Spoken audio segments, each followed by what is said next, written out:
Hi, everybody, and welcome to this month's edition of the Audio Production Town Hall. You can find us here each and every month discussing all sorts of audio-related topics, everything from music production to game audio to audio post-production and beyond. I'm Eric Berzins. I'm the course director of Project and Portfolio 5, and today we're joined by Jake Harley, who is a recording arts graduate from 2015, I believe, who's been working in game audio at Raven Software for a number of years. So how's it going, Jake? Thanks for joining us. Hey, Eric. Doing well. How are you? Pretty good. So see you in person. We chat online sometimes, but face-to-face is always fun.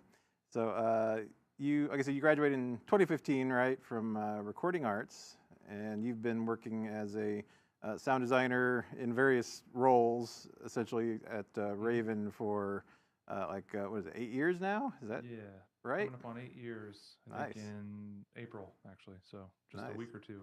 And you worked on a whole bunch of Call of Duty titles while you were there, like a laundry list of them.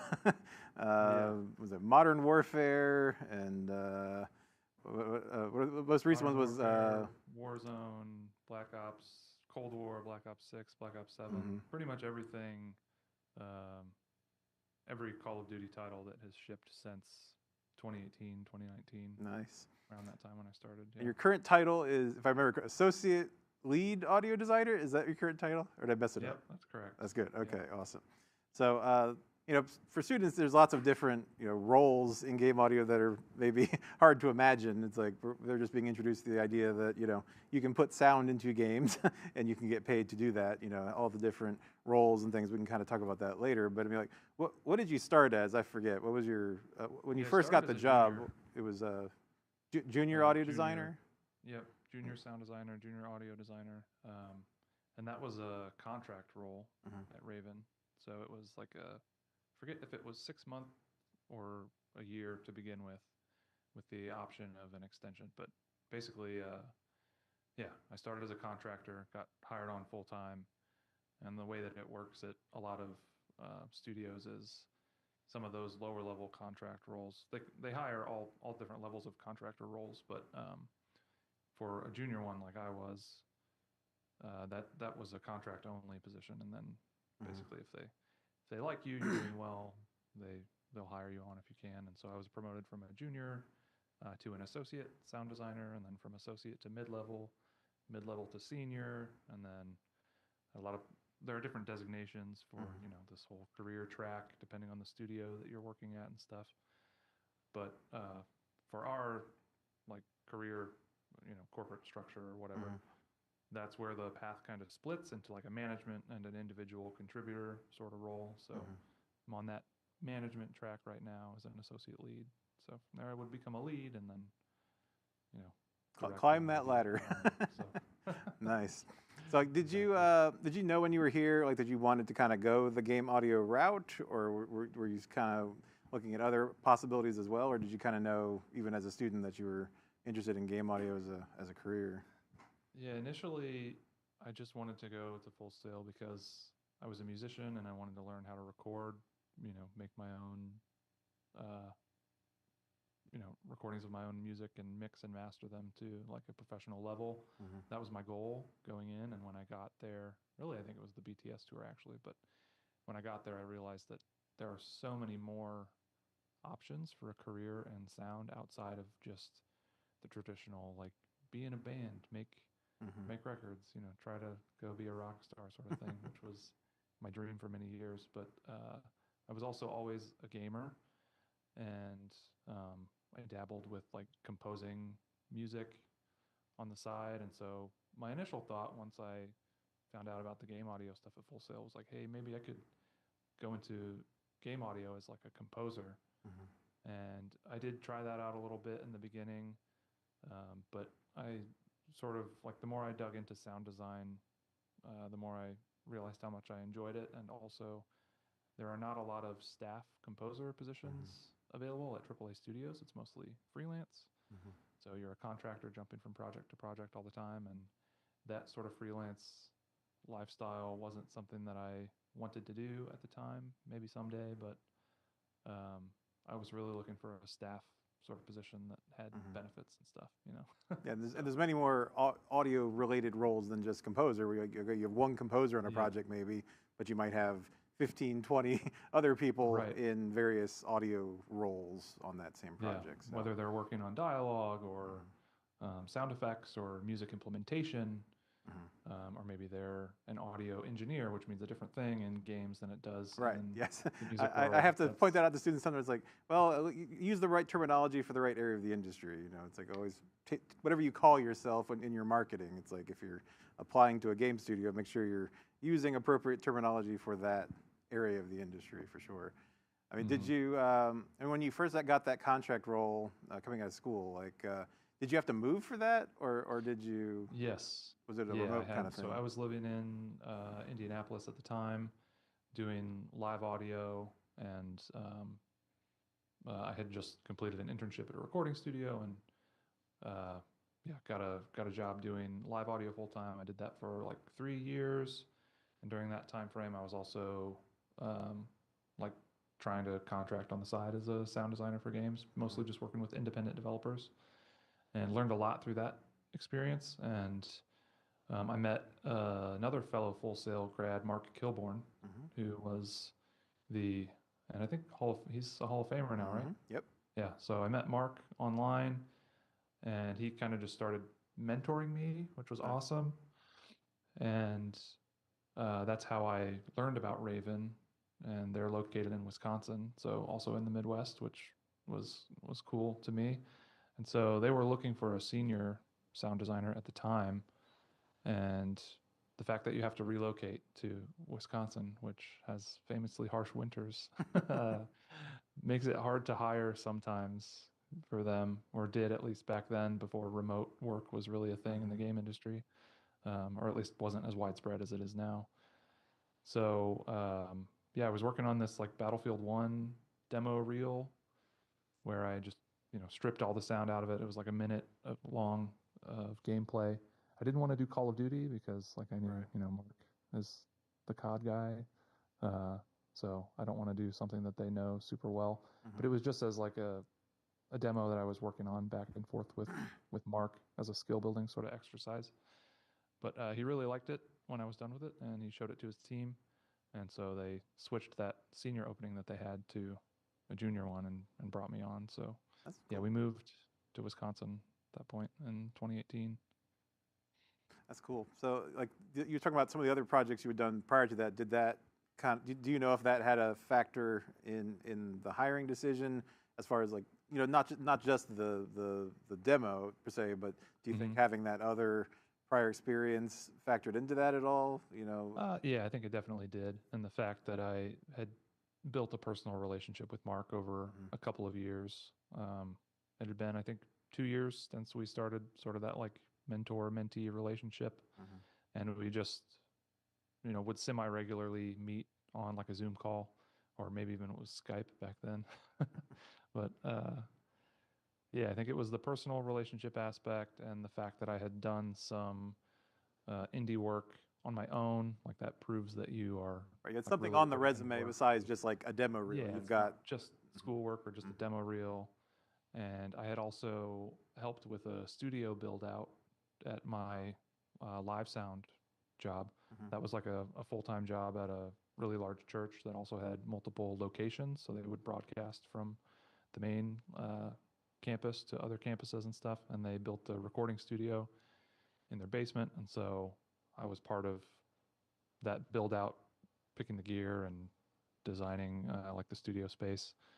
And for some reason, the team at Raven were really interested in that aspect when I was talking to them during the phone interview. Maybe because they were looking at gear at the time or something. But just being an audio person that is active in the industry helps when you're talking to other audio people, because we kind of have an immediate rapport and we click, we get each other, right? So having that audio shorthand, whether it's game audio or other areas of the industry, is a really good thing in an interview. And the networking aspect definitely paid off for you. You know, we always preach the importance Yeah. of networking, and you definitely applied that in seeking out a mentor like Mark Kilborn, and then having that sort of which I tell students all the time, just knowing somebody at a company, even casually, can open doors for you if you see an opening or that you're interested in. It's like, okay, you've got Yeah. just knowing somebody at the company who knows your name and has some opinion about you can be hugely advantageous. So like you said, Mark was able to put your name in front of somebody, making decisions to say, check this guy out. So you were able to sort of leapfrog maybe a whole stack of other people just by having a contact. Right. Yeah, it's super important. I don't know how you would get hired, especially now, without that aspect working for you, just because there's such a crazy amount of competition. The industry's in a little bit of a downturn right now. There have been a lot of layoffs over the past couple of years, studio closures. There was this big bubble that kind of burst post-COVID pandemic because there was so much investment going into the game industry, and studios were hiring. And then, investments don't pay off. A game doesn't hit something, right? And it's a volatile industry. So some studios have been shut down, and the people that were working at those studios are now looking for jobs. Right, so you're competing there's a lot of against everybody else competition. who's looking for work. So it's like Yeah. challenging, especially for juniors. For new people trying to enter the industry. It's like if you're competing with people with more experience than you, that's even more challenging. Trying to Exactly. stand out in some way is difficult. And certainly Yeah, challenging. which I think is the relationship with Mark was key in that sense, because they were trying to hire somebody at a higher level when I initially, was sort of sought out for that role. And I wasn't even like actively applying to that senior sound designer role at Raven because I was not qualified for it at the time. But because I knew Mark and was working with him, and he was the audio director there at the time, so really the hiring decision was his, but the teams as well. But yeah, that was really key in getting my foot in the door there.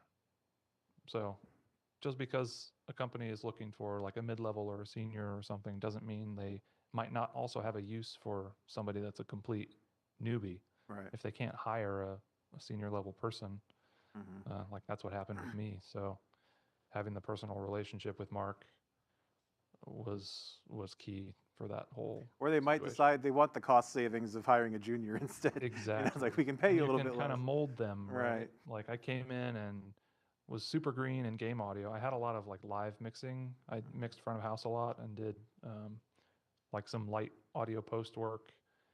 So I had experience with audio, but the whole game engine side of things, all of the proprietary tools and tech, that was all completely new to me. I had worked in Unreal and Wise and Unity, but yeah, there was a lot of learning on the job. And Right, and that's the thing that's hard for us coming as in with educators. We can't teach a proprietary in-house engine. It's like, right. well, if But they're you can looking teach for the concepts. right, it's like they can say this is transferable. It's like, okay, I have experience with these similar Exactly. tools. I'm a quick study. I can pick it up. Yep.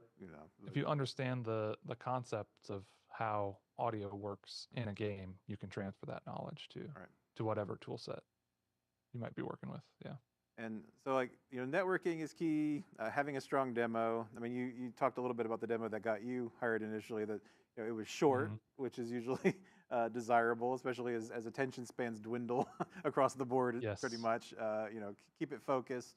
And you said it was pretty much just a single redesign that you did, right? With just you picked one game that was similar to what what they were working on, but not the exact same game. You didn't redesign their product for them. It's saying, okay, here's something similar from a competitor. Here's my take on that to say I can do something similar to what you guys do, and here's my take on it.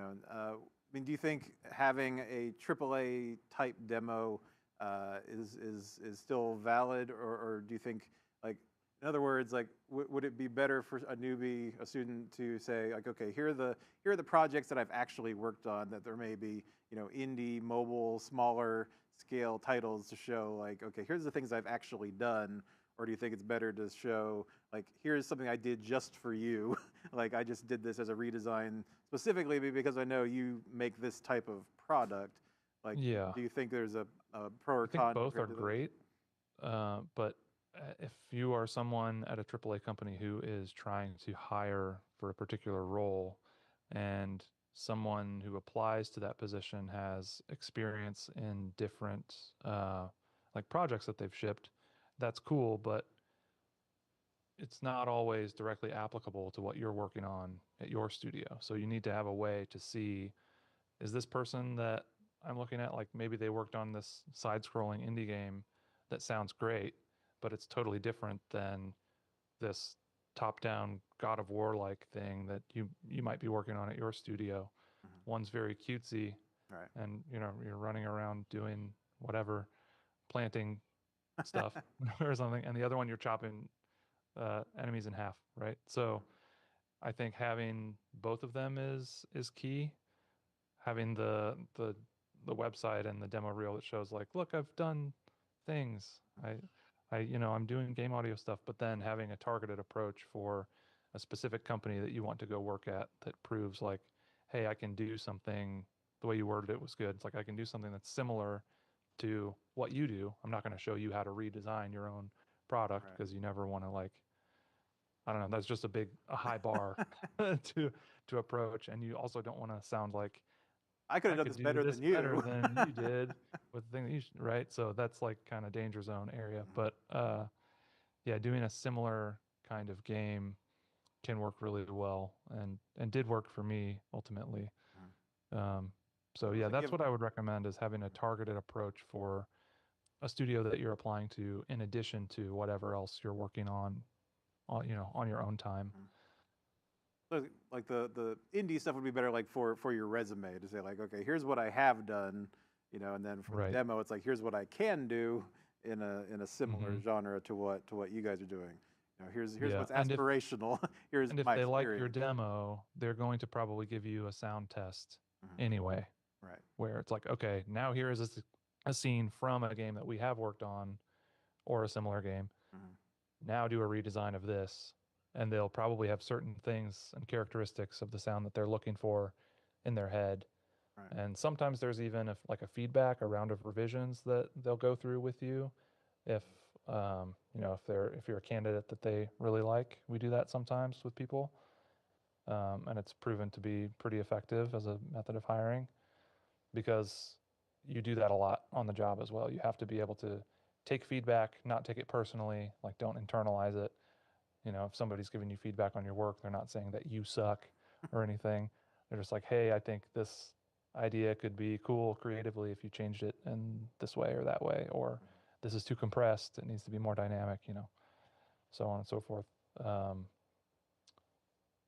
but yeah, I'm kind of forgetting Well, like the beginning on of the the topic question, but of sound tests you brought up, uh-huh. did you have to do one at the beginning or? Yes. Okay, so they did assign Yeah, you one. so I sent them the demo, they liked the demo, and I had a phone interview, and then they sent me a sound test and basically said like, um, you have, I think it was like a week or something, like they put a timeline on it. Um, but obviously everybody's like life situation is different. So it was like, if you need more time or whatever, let us know. It's Right. flexible sort of a thing, but we would like to have it by this date.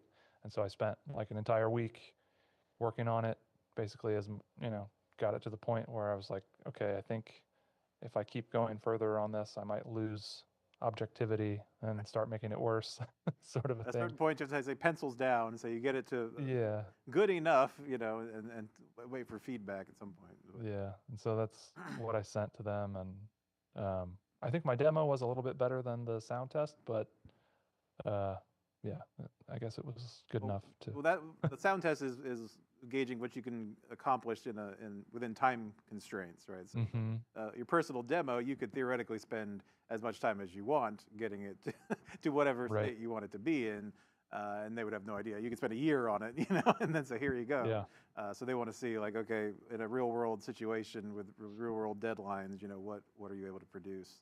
Yeah. That's somewhat reliant too on the quality of what you have, like as far as access to your own sound libraries, your own gear. I mean, there is still somewhat of a barrier to entry for newcomers Absolutely. in that sense of like, your sound test or your sound demos are only going to be as good as the resources you have access to. Yeah, yours. and I didn't have much. I was lucky that actually Mark sent me some source material that I was able to work with for my demo because we did have that mentoring relationship going on with the understanding of like, hey, like you technically might not have a license for this stuff, so just use this for the demo to show me because it's like an internal thing we're working on. Mhm. So I did get, a small handful of sounds for that, which was great because that also kind of shows you as a very new person, like, what does good source material sound like? Mhm. That's a whole other learning curve in and of itself. And recording great source material, if you don't have a reference point for what it sounds like, is very difficult. So luckily now there are like the bar to entry is much lower for these sound libraries because there are subscriptions for like Boom Library, Pro Sound Effects, Or even like you name it. Soundly. I There mean, you are, can get a Soundly yeah, subscription for like Soundly, $20 for a month, which is accessible. right. And so you get access to a ton of Mhm. high quality source material through that stuff. But back when I mean, this was like 9, 10 years ago, those subscription services didn't exist. So it was like, okay, if I might need a small assortment of sounds for swinging a sword or shooting a gun or something, it's in a $300 Right, sound Sound library Library. from Boom. Hmm. Something, I mean, that's, unless you can record it yourself, it's like that's what Not, you not might have to feasible. pony up. No. So it's a lot more accessible now than it used to be for sure. And the tools themselves have gotten more accessible too, as far as Wise Yeah. and the game engines. Like, Yeah, they're back all in the day, free it to was use more challenging even now. to get access to that stuff. And there's YouTube Hmm. tutorials now too of like, okay, if you need to learn the ins and outs of a specific game engine or a certain tool, you can find a YouTube tutorial on just about everything. Yeah, absolutely. There's even more, like way more sound design uh, tutorials out there now. There are people who are actually working in the industry creating like sound design walkthroughs on YouTube, which didn't really exist apart from maybe like in-depth sound design or the Soundworks collection Hmm. and whatever behind the scenes footage from like DVD, Right. DVD special features or whatever you could find. And that stuff is normally like focused on Foley or something that's not necessarily using the sounds that you've recorded and designing them in the DAW, processing them and stuff like that. So there's a lot more learning material out there now than there used to be as well, which is pretty cool. I think that Um, students just kind of think of as, building up even your linear chops. Like, we can certainly mhm. compare and contrast film sound and game audio. And there's differences, but there's all those commonalities, but also the idea that a lot of the way that you promote yourself or get into a game audio role, you're having to, use those linear sound design chops. Like you said, the linear sound test, they're not sending you a game project and having you implement it. They're saying, okay, here's a game capture, here's a video, sync your sounds to this, mix it like it's a post project, and send it back to us. So you still have Yeah, to have that exactly. foundation of linear sound design even to get Yep. into the nonlinear side. Yeah, it all starts as a linear, on a linear timeline somewhere, and then whatever the end deliverable is, whether it's stems that are going to play back in a linear fashion in the game engine, or if it's, you know, a bunch of footstep assets or gear or cloth movement or an explosion that has a bunch of different layers and different materials that go with that explosion, right? It all begins in your DAW and ends in the game in one, way, And shape, there's a or lot of form. game footage out there So, too to redesign, like as practice, or even like you said, just having a demo reel to show off. Here's my hmm redesign stuff. I mean, luckily the game industry is a little more forgiving as far as posting footage of the game because it's not the product. It's just a capture. So there's hmm lots of footage out there of games that you can get. I mean, one source I link students to is this YouTube channel, Games Without Music, which is a great channel just for listening critically to sound design because there's no music on yeah, the captures. But that creator actually said, feel free to download my videos. Like, he doesn't own the rights to the games, obviously, but he took the time to create those captures and upload them. But he says, go ahead and download them. You can strip out the audio and redesign it for your own reels and things like that. So that's something I encourage students to look out for.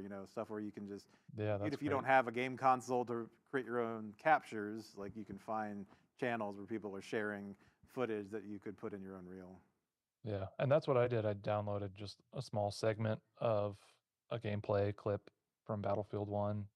Um, yeah, and used that as the basis of my redesign.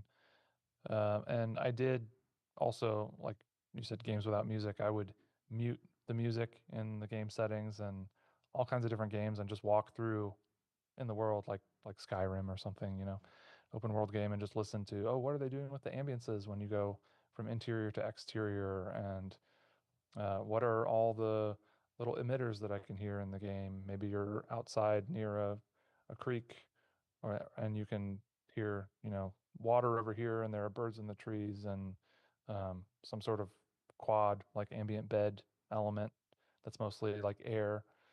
Um, Skyrim's maybe not the best example because it's a pretty old game, but things have gotten a lot more lush as far as the ambience is concerned since then. But yeah, at the time, that was a reference point for me of just listening to what they were doing in games, because it is different than linear, and it evolves with, as the technology evolves. So you can play more sounds at a time and stuff like that. And music itself is a sticky issue for some people, where they'll be like, well, I'm a sound designer and a composer, and I want to put music in my sound design demo. And for my courses, I would say, like, just focus on the sound design. Nobody's anti-music, but it's saying, okay, if the role is hiring for a sound designer, you're probably not going to be creating music. You need to demonstrate that you can do the job that they're hiring for. It's like, correct. Even if internally you're dreaming that you'd rather be a composer, if you're applying for a sound design job, don't tell them you'd rather be doing something else. It's like, I'm not really interested in this job. I'd really rather be doing something else. It's like, no. Most of us sound designers are musicians anyway, so if we needed somebody to compose music that was not the composer for the game, we could probably do it ourselves. So, you're so just we're not covering it trying up. to hire people. Let your demo speak for itself in terms of the sound design, because that's what your job is going to be. We want to hear your sound design. Yeah, absolutely. So as far as obviously having good traditional DAW skills of just linear sound design is super important, and having some kind of understanding of middleware at this point is important.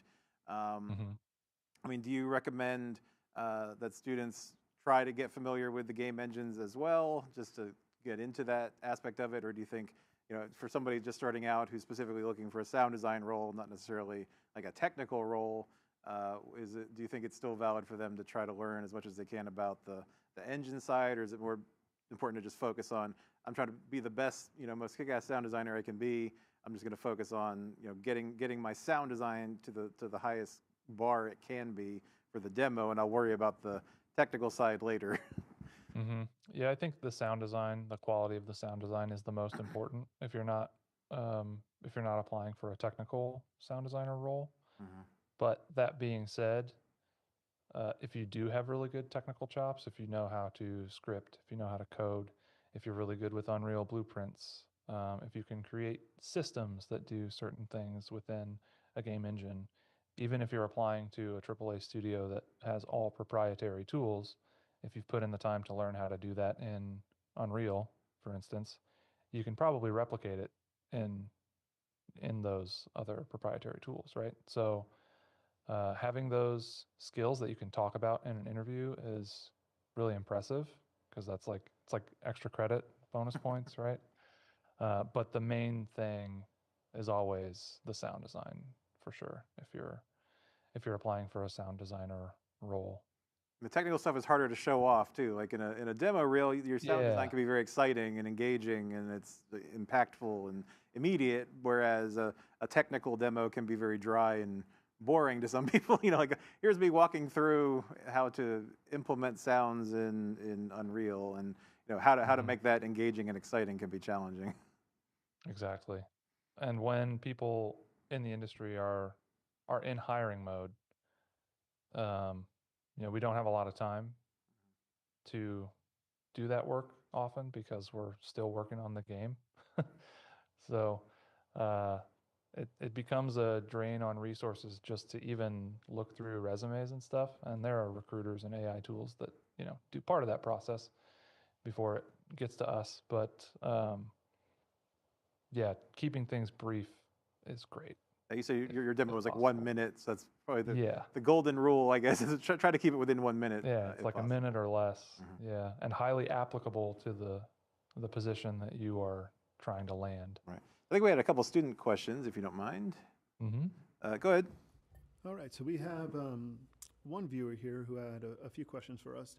Um, they're looking to know what challenges you have seen in the beginning, early work, stuff like that. And then the follow-up is, are there side gigs that you do within collaboration of sound design? Could you hear that, Jake? No, I could not. Couldn't hear it? Okay. So I think the first question was, what challenges did you face early on in your career? Is that a good summary? I think that was, and then, and also, do you have any side gigs that you currently do in addition to your full-time role? Do you do any freelance type work in addition to your in-house gig? I guess those are two separate questions. Yeah, I'll answer the second question first. No real side gigs right now. If it's anything game related, depending on the company you work at in AAA, you could have a non-compete or something that you'd have to get like approval for any side gigs. So I tend to just not mess with that too much because I'm really busy as it is anyway. So I have time for, you know, my day-to-day work and family stuff, and that's like about it right now. But am still volunteering, mixing at church and stuff on occasion. So the first question, the challenge is, man, it could be so many things. I think for me, a big challenge at the time was just meeting independent developers who were like willing to even give me a chance to just do some work on their game. And I was just scouring forums, like independent game development forums, and hitting people up and being like, hey, your game looks really cool. Like, I think I would be a good fit to maybe do some sound work or some music on it if you're looking for anybody. A lot of times they already had people or whatever. So just getting like that experience building phase of your career moving. Because there's kind of like you go to Full Sail, right? If you're a student there currently, obviously that's who I'm talking to, right? Yeah. Full Sail students. You go to Full Sail, you learn all this stuff. I felt like I was cramming my brain with knowledge when I was there. And you feel kind of like you know a lot, but in reality, you kind of know nothing when you get out of there compared to the knowledge that you will gain moving forward. And so you have to have that attitude of just continually being open to learning all kinds of new things and even relearning or changing some of your preconceived opinions and notions about stuff. And then, so you have like the Full Sail learning phase and then the post Full Sail, what the heck am I going to do with my life phase, where you're trying to land that first job. And maybe it's not in, you know, directly games related, even though that's really what you want to do. Like for me, I went into live sound and I interned at a recording studio and just did other things so that I was always in audio work, and then worked on all the game stuff on the side. So that was a big challenge, just like the learning phase, getting to grips with how to do sound design efficiently. I was using Pro Tools at the time because obviously you get really awesome Pro Tools chops going through Full Sail. I'm a Reaper user now, which a lot of people in the game industry are. So, you know, tool set changes, learning different DAWs, trying to get good source material. It's like all these things are challenges in the beginning. And once it's kind of funny because you get into this catch-22 situation of like, how do you get experience without experience? Right. Right. There's that question. And then how do you do good sound design without good source material? Well, when you get hired at a AAA studio, they have a library that you can use. You have a bunch of great source material. So how do you get that to show them the potential of what you can do with good source material? Again, it was a lot harder 10 years ago. Right. Now you can get Soundly and all that stuff we kind of covered earlier, but those were the challenges for me back then. It's like, what can I do with this portable recorder? Yeah. So our online students, you know, they get a Zoom H5 or a Zoom handheld recorder. You know, they get access to sound ideas and Hollywood Edge and all of that online through Westar. You know, so at least while they're here, they've got access to you know, a good foundation of source material and still being able to experiment and try custom recording, which is probably going to be a part of it. You know, at least to be able to say, like, here, I'm capable of contributing original content as well. I mean, it doesn't help you, I would say, to have original custom recording if it's not at a high quality. You know, precisely. Like saying, oh, I did all these effects custom, but they don't actually sound very good. But Yeah, if you they're know, noisy and they just don't sound high quality and stuff, that, yeah, is a bit of a non-starter, maybe a negative, as opposed to just using source material that already sounds good. But yeah, the Hollywood Edge and Sound Ideas, I mean, we're still using that stuff. yeah, can't, It's can't go wrong. some of the recordings are really old, but even if I just told somebody this the other day, I was like, some of the like Sound Ideas, Sound Deluxe, Hollywood Edge, some of those older libraries have so much character Mm-hmm.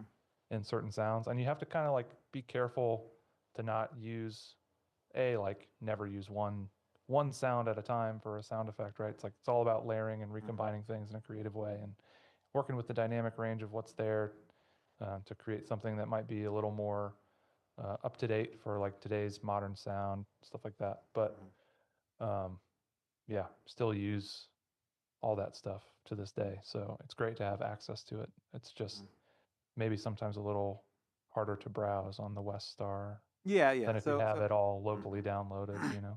Yeah, I recommend students check out Soundly at this point. It's Hmm. certainly the most accessible way to get started, I think, with having a library and having a database manager and saying, okay, post graduation, when you no longer have access to sounds through Westar, you've got a reasonably affordable subscription for what was it, $20 a month now, and having over 100,000 sounds in the cloud.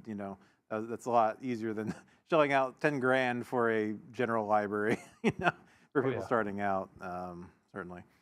Other question I would have to you, we're talking about tool sets to learn and things like that. Do you think it's advantageous to a newcomer, a student, recent grad to try to learn some of the other non-audio tool sets, like as far as like source control or project management stuff like Jira? Like, is that something that's worth a junior to Yeah. start trying to learn, or is that something more that you Jira kind of probably learn on not. the Source job? control maybe. I did use source control a little bit when I was working on some of the indie game projects. And so having a general understanding of how that works, I would illustrate it this way, right? In an office where everybody's using paper files, you have a version of a document, right? That's sitting in a filing cabinet somewhere. If you need to go edit something on that document, you have to go to the filing cabinet, grab the physical thing, bring it to your desk, and put it on your desk. That is what checking a file out is in version control, Perforce, GitHub, whatever version of version control you use. That's what that is. Now, of course, in the digital world, we've got, you can make copies.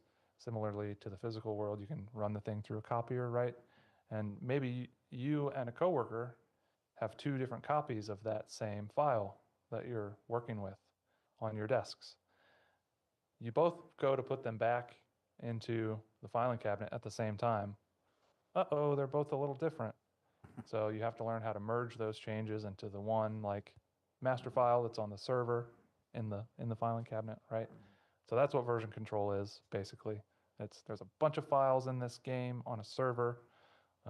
You have to have a way to edit all these files and check them back into the server in a way where you don't have merge conflicts and cause the game to crash and uh, stuff like that. So That's the thing. I Also, a challenge learned for most of that on the job. But yeah, that's the other challenge I think for students to try to imagine where they fit into the puzzle of game development, where it's like, okay, it's not an audio centric environment, as opposed to like, we have the audio temple, yeah, we have a place literally to worship the purity of sound, where that is the focal point. But in a game development situation, audio is just one part of the machinery, and how that yep. relates to everything else, that can be, I think, intimidating to a newcomer to You're try to there to serve the imagine. game. It's like, okay, you're an audio hooks up to just about everything, so you have to try to collaborate and know how Mhm. you work within that. I mean, that's a hard thing to teach and a hard thing to learn starting out until you get on a project. I mean, I think it's that kind of the thing that you can only really learn by doing it and getting into like an indie Yeah. project or something. Game jams. Mhm. Yeah, try to do game jams. Audio people are a hot commodity at game jams. There's not many of them. So if you can be that audio person that's doing all the sound design and the music for somebody's game jam, especially if there's one like on campus, if you're there, or even if you're online. I'm sure they're doing them remotely. That's a really great way to get experience working with independent developers. None of the indie games I worked on ever shipped, but they were still great for me just as a learning tool. Right. And so I don't regret pouring countless hours into them. Never really saw any money from them, anything like that, but it was really good for building up my chops and working with other people. You have to learn how to, like you were saying, work with people outside of audio people, right? Because we've got animators, there's artists, level designers. There are all these different disciplines that you need to know how to interact with. And audio, as you were saying, like it sort of covers and meshes and interweaves with all the different disciplines. Whereas an animator might just be working on, characters moving around. An audio person has to do all the Foley for those characters, in addition to the sound effects for maybe like the weapons that they're using, which is like that's a VFX job, right? The animators might animate them actually using a weapon or something, but then the muzzle blast and all that kind of stuff. There's sound effects to go along with that.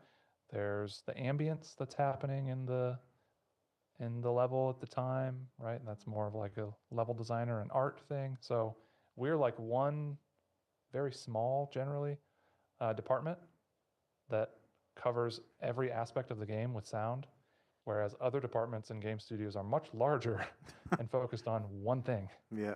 So yeah, you have to learn how to collaborate with all the people from those different departments for sure.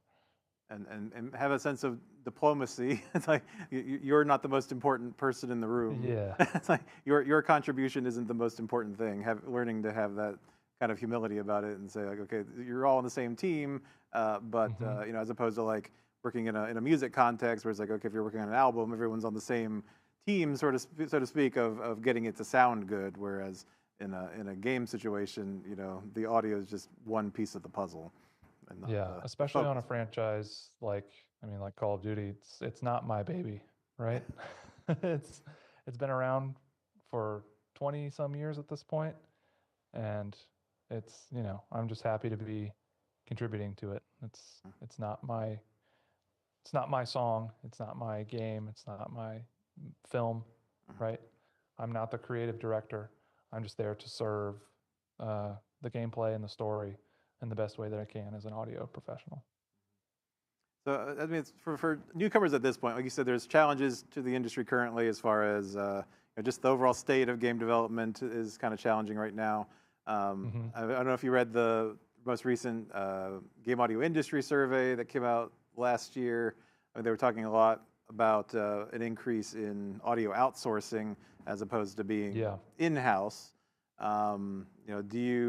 If you were starting out now, do you think you would try to veer more towards like an audio outsourcing situation or freelancing? Like if you were trying to steer, like if you had a mentee who was saying like, I just don't know where to focus my efforts, would you try to steer them more towards like just trying to get on freelance contract things as they come, or try to maybe get their foot into like an outsourcing situation, or still try to get that in-house, AAA job? I mean, would you recommend somebody kind of focus? Yeah, I think it depends on your goals as an individual, but I think the audio outsourcing thing is a really great idea, especially if you're someone who kind of doesn't know exactly what they want to do or what kind of games they want to work on, but you have an interest in game audio and love playing all kinds of different games and creating all kinds of different sounds.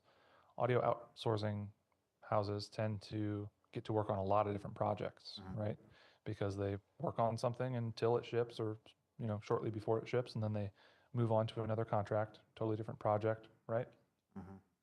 So that can be another really good way to like gain experience early on in your career. And I mean, you don't have to leave a place like that and go try to get a job in-house. You could do that forever if you wanted to. But the differences between like the audio outsourcing and being an in-house employee are like, there's not going to be a quarterly bonus or something if a project does really well as an outsourcing place, right? Because you're a contractor. You may or may not be working on the same franchise for a long period of time if you're a contractor. Maybe they do hire you back, regardless of whether you're like an independent contractor or work for an audio outsourcing house sort of a deal. Or maybe you'll be jumping on different projects all the time. So I think both of them can be good. Definitely easier to have somebody else trying to get you the work, though. Like that's the thing with freelancing as an individual, I think, is you really have to do a lot of work of building your network, which is not just hitting people up and saying, hire me. It's like you have to have relationships with people who want to work with you. And it's more about just like being a cool person and then having the chops to back up, you know. I compare it to students of like dating. It's like you don't go up to somebody and ask them to marry you. It's like it's probably not going to work out. You know, you got to introduce yourself first, and they need to get to know you a little bit. Exactly. Yeah. Good analogy. But like with networking too, it's like, do you recommend students try to attend like events like GDC or Game Sound Con or any of those types of events to do more in-person networking, or do you think that you know, doing more like the online networking, trying to like when you were talking to Mark Kilborn initially, you said you were interacting with him virtually at first. Yeah, right? it was all online. So that was all online. So I think online networking is more accessible to most people at this point, as opposed to I've got to shell out, you know, airfare and lodging and tickets to go to a conference to shake hands and hand out business cards. You know, participating in some kind of online community like Air Wiggles or something, or just trying to meet up with people virtually, I think is more accessible to most people starting out at this point.